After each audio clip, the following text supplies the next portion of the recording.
Let's learn how to knit the smock technique. This is a technique with knitting worked with 2x2 ribbing, and it gathers the knit columns together to create this beautiful textured detail. When the pattern says to smock, the word smock represents 6 total stitches. So the word smock is going to work with all 6 of these stitches, starting with the knit 2 stitches, purl 2, and then knit 2. Smock.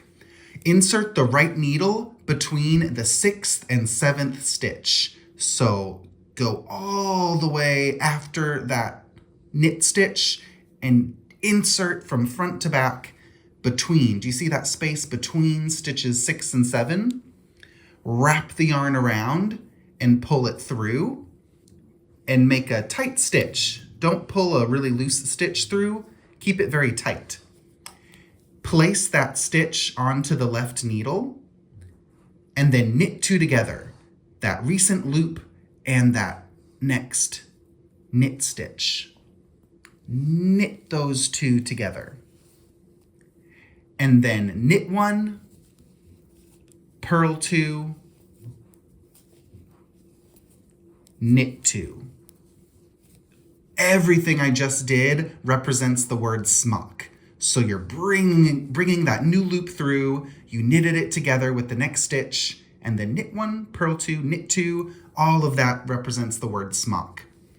Now I'm going to purl 2 and do the next smock. Smock. I'll show for you right-handed English style knitters. So you should be right before 2 knit stitches, smock. Insert the right needle between stitches 6 and 7, like that. Wrap the yarn around and pull it through, making a snug stitch, not too loose.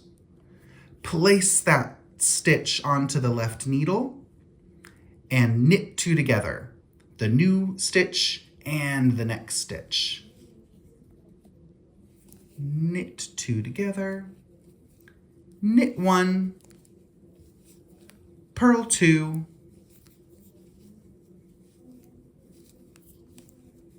and knit 2.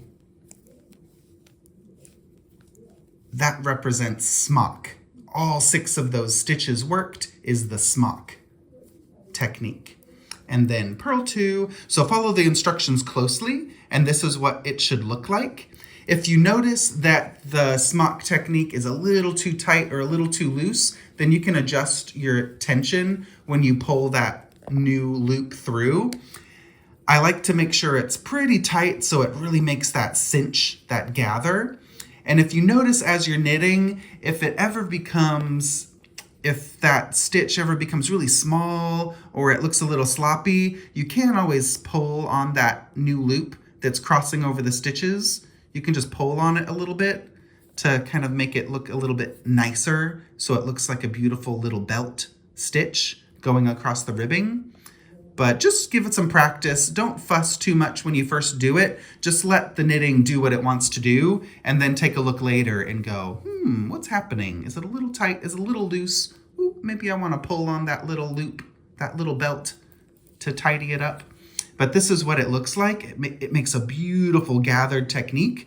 And how you get this staggered smock just depends on where you do the smock technique. So follow your written rows very closely. So here I did it with these 6 stitches.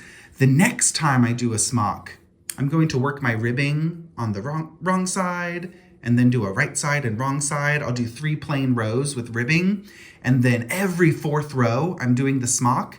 So next time, instead of doing it with these 6 stitches, the next time I do the smock, I'm going to do it with these 6 stitches, 2, 4, 6, so that those knit columns gather. So that's what makes that staggered effect, where these columns are gathered, but then the other time, those columns are gathered. And then those columns are gathered to make that staggered, beautiful gathered effect.